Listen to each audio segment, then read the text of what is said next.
Veig que va una bandoleta. Em pot dir on està l'estació? Sí, soc de Pardines i me conec l'estació molt bé. Està a la plaça Berenguer número 5 i el meu tren surt en 30 minuts. Anem junts? És veritat que el barri de Pardines està molt unit a la història del ferrocarril? Sí. Van construir la primera estació de fusta. Però uns dies després va ser arrencada per una forta tempesta. Després van haver de construir la segona estació. Abans era de fusta, però ara ha canviat.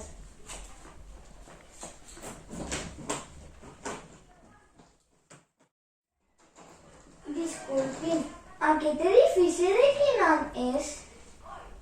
L'estació consta de 2 edificis. El monumental del 1926 té moltes finestres, un rellotge i 4 cúpules. Sí, després hi ha un altre edifici que el va construir en 2003 amb l'arribada del tren d'alta velocitat i el va fer una gran estructura de vidre i acer per protegir les andanes de temporals. Que interessant! Gràcies per la informació. Que tinguin un molt bon dia. Vostè també.